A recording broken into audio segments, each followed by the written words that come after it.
Olá, YouTube! O M-Bar para deixar todo mundo feliz e animado com o que está por vir aí. Aumentar a energia é sempre bom. Vamos lá. Eu fiz uma pequena pesquisa e, pelo que me consta, Chase Me foi a primeira música, o primeiro single. Primeira música não, né? Elas lançaram músicas antes, mas o single mesmo. Acredito que o primeiro seja Chase Me. Me corrijam se eu estiver errado. Então vamos voltar no tempo, lá para 2017, e ver como o Dreamcatcher soava, porque até agora eu só reagi a músicas mais modernas delas, que também, pelo que me disseram nos comentários, mistura muito mais elemento eletrônico do que rock e metal, e eu quero ver o som dela mais clássico e dar as minhas impressões, falar o que mudou, falar o que não mudou, fazer uma análise mesmo da música. Então vamos dar play e ver o que acontece por aqui. Isso soa mais funk do que metal, ok? Esse baixo é funkeado, cara. Um groove, um slap, né? Como diz o Dave 504. MTV, cara, que isso? Agora temos o efeito sonoro de trilha sonora hollywoodiana. 808, aí temos sincronismos, numerologia aí, ó. Negócio. Pianinho. E um serum aí, um filtro de frequências agudas.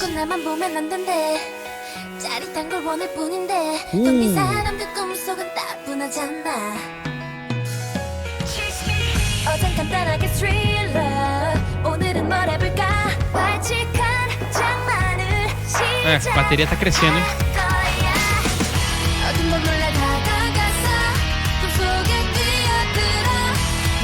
Sim, movimento certo.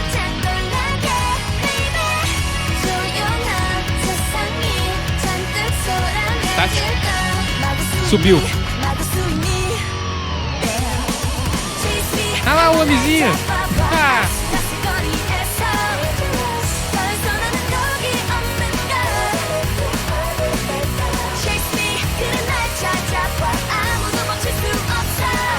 Esse acorde pra baixo aí, cara, que isso?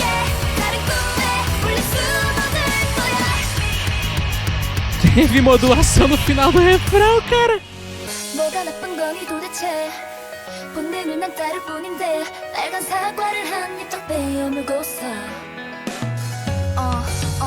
Que groove lindo. 그래 나를 맞추려 해 그저 규칙적인 심장박동 위에 7가지 작은 놀이를 선물해 매일 시작을 모두 꺼내들어 꿈속에 가득 던져 동이들 몰아치듯 어지럽한 날 baby 포근한 베개가 조금 축축해질걸 막을 수 있니 막을 수 있니 yeah. Chase me 한번 날 잡아봐 아슬아슬 거리에서 벌써 나는 거기 없는 걸 Chase me 그래 날 찾아봐 아무도 멈출 수 없어 Lindo acorde esse, cara. Vai subir, continua subindo.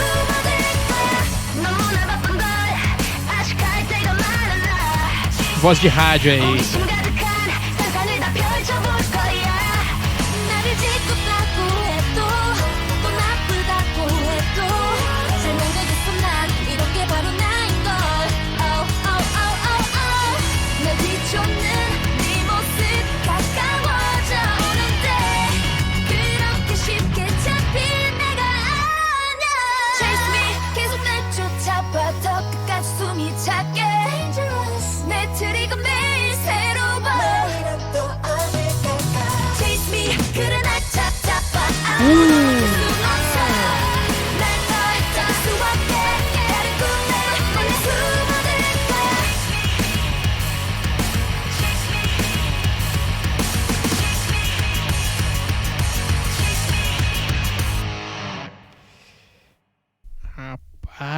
Rapaz, vamos ver aqui o plot twist aqui. Que? Caixinha de música de criança, né?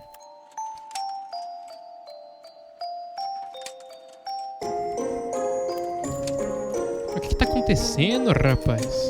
Essa harmonia é muito clássica. Isso aí é Bach, cara. Que isso aí? Continua de novo, e se continuar eu não sei pra onde que vai, cara. Eu não sei pra onde que vai. Agora um grito demoníaco aqui no final, né? Começo começou com um Extra groove de baixo. chocolate, extra wafer, extra irresistível. Pra que vai pra boca? Eu acredito que não. Acredito que só me recomendou ela porque ela é que tem mais views, né? Deve ser isso. O que é? Vamos comentar a respeito da Chase Me. Eu sei o que é Konakon. É Takatigi, Takadimita, Takadignata, Takadimitaka, Takadimita. Mas eu não quero ouvir você falando Takita, Taka, Takadignata, Takadikta. Ok? Isso é uma forma de contar ritmo indianos. Indianos contam ritmo assim, com sílabas. E é interessante falar nisso. Não é à toa que eu tô falando nisso aqui. Deixa eu deixar um frame legal aqui de fundo. Tá, não importa. Vai sumir. Sumiu. É interessante isso porque as garotas e o K-pop de maneira geral utiliza muito técnicas rítmicas que não são ortodoxas na música popular americana, principalmente. Como eu disse no react da Scream, a língua americana não é necessariamente silábica, não é taca, taca, taca, taca, como português, que eu posso falar travado, travado, travado. Você vê como que é muito mais fácil criar uma melodia quando você tem sílabas assim? No coreano isso é possível, cara. A língua coreana possibilita jogadas rítmicas que aconteceram pra caramba nessa música e principalmente ali no clímax, cara. No último refrão, que teve uma pausa e ele cortou todos os instrumentos, depois voltou de novo e das 3 sílabas. E eu acho que quando dá esse peso, tem esse espaço e dá esse peso, é uma técnica sofisticada de engenharia sonora que eu acho que é muito bem utilizada.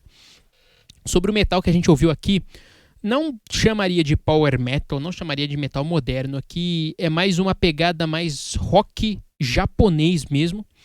Música que a gente ouvia bastante nos animes, parecida, né? Absorvida bastante do rock japonês. Os movimentos harmônicos também, mais daquele gênero. É claro que o rock japonês não é original por si só, ele também bebeu muito da fonte do power metal, principalmente, e do rock mais, digamos, popular, né? O pop rock, né? Que a gente teve o post-punk também, elementos de post-punk, a maneira como a guitarra é tocada meio que solta, né? Mas não tem passadas tão intricadas, né? Me lembro mais do post-punk. Post-punk que eu me refiro ao quê? Green Day, sei lá, 3 Days Grace, sabe? Essas bandas americanas e inglesas que faziam um rock mais comercial. E o japonês absorveu muito disso e parece que o coreano também absorveu do japonês e do americano nesse sentido. Só claro, melodicamente a identidade é muito clara por conta da língua. A língua modifica a maneira como você canta, isso é claro. Jogadas rítmicas excepcionais. O que mais me surpreendeu de novo, modulação no refrão, cara. Não é comum, nunca será comum, eu acho, a gente ver uma modulação feita nos últimos acordes do refrão, cara. A Deja Vu, se eu não tivesse ouvido ela antes disso aqui, eu teria me emocionado muito mais com isso aqui, cara. Porque a estrutura da Deja Vu foi muito parecida com isso aqui. Piano, né, bem calminho, começando a música, depois abrindo o leque de frequências, entrando a bateria, só que no Deja Vu demorou muito mais, demorou 8 compassos a mais para a bateria realmente vir à vida. Aqui ela veio de uma vez, ela foi aumentando ali a frequência com uma automação, né, que é o efeito, aqui tá ao contrário para mim, eu vou mostrar do outro lado, que é a automação, né, você vai aumentando conforme vai indo para a direita, a música, o X, né, o X é a música indo para frente, o Y é o quanto de frequência que você quer, e aí vai. É o contrário. Vai indo pra cá. Não. Realmente. Caramba, eu não consigo. Pra cá, isso. É o contrário pra mim, é pra cá. Ela vai subindo as frequências, aumentando todo o leque de frequências, principalmente agudas, pra dar esse efeito de transição. E aí a bateria vem cheia e bate em você. E você fica feliz com esse efeito. Claro, né? Quem não fica feliz com o instrumento cheio nos ouvidos aqui é um efeito de deleite absoluto e automático, cara. Uma estrutura muito parecida com a Deja Vu, como eu disse. Modulação dentro do refrão. Começa com piano, tem esse negócio de esculpir a frequência. E aí a gente já percebe que o grupo já tinha uma identidade muito clara desde o começo. As passadas harmônicas, funcionais, que tem muito a ver com música clássica, muito a ver com uma pegada de rock mais erudito, e não um rock tão solto quanto, sei lá, um punk da vida, sei lá, uma música mais 3 acordes, né? Não é tão simplificada assim, os movimentos harmônicos bem sofisticados, digamos, muitos graus sendo colocados em um refrão só e uma modulação no final.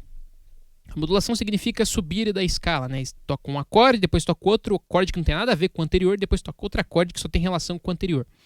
E aí o que você tem é uma mudança totalmente de tom, e as garotas cantam no tom novo que surgiu, e isso dá um clímax absoluto pro refrão.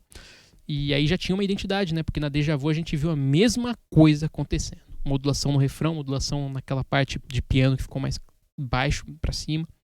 Só que lá foi feito de uma maneira muito primorosa, cara. Lá a gente tinha tudo muito bem feito, perfeitamente. E aqui a gente tem um negócio mais esboço mesmo. Apesar de ser muito bem feito, a maneira como a guitarra foi tocada foi mais solta, né? Não teve tanta perfeição simétrica no beat, que é um negócio que é mais comum hoje em dia no metal moderno. E aí dá uma identidade mais rock mesmo, mais rock and roll, mais pauleira, felicidade, vamos tocar, o importante é tocar. E teve até um amezinho que não estava perfeitamente no tempo, né, no beat. E não que isso seja ruim, na verdade isso é ótimo. Eu gosto de músicas feitas por humanos mesmo, não gosto de robôs fazendo música. Mas aqui é um negócio muito menos, digamos, polido em termos sonoros e engenharísticos, em termos de produção musical, do que na Deja Vu. E na Deja Vu o efeito é astronômico, cara. O clímax é astronômico, tudo lá é o dobro do que acontece aqui. Apesar de que essa é uma bela música, muito empolgante, dançante. Eu usaria essa música pra treinar, cara. Tipo, levantar peso ouvindo isso aqui, eu ficaria feliz fazendo exercício físico ouvindo isso. Já não funcionaria muito bem com a Deja Vu, né? Ela é mais emotiva. Então são músicas diferentes, mas que seguem uma estrutura igual. E é interessante saber que com a mesma estrutura elas conseguem resultados diferentes. Ou seja, isso é o ideal. Elas têm uma identidade muito clara, que quanto aos movimentos harmônicos, as jogadas rítmicas na voz, comuns do K-pop por conta da língua silábica. Elas têm essa questão da modulação no refrão, que é inovador, que não acontece com todas as bandas, que raramente acontece com qualquer que seja a banda, mesmo dos gêneros mais sofisticados, o que já é por si só extraordinário. E elas conseguem, com essa mesma estrutura, resultados diferentes. Conseguem fazer uma música que é mais uma balada, que é mais emotiva, conseguem fazer uma música mais dançante, mais pra cima, mais felicidade, vamos dançar, vamos comemorar, vamos correr, que correr é legal. Vamos perseguir as pessoas, né? Não sei qual que era a proposta desse clipe, se o cara tava perseguindo a menina lá, não sei. Olha, legal, cara. Legal, tô empolgado, eu entendi já a lógica da banda, do grupo, e é isso. Tô feliz, cara. Tô feliz, não tenho o que dizer. É perfeito, cara. Muito bem feito. Parabéns, Dreamcatcher. Fica aqui as minhas congratulações ao grupo e nos vemos no próximo React. Valeu, pessoal. Tamo junto e é isso aí.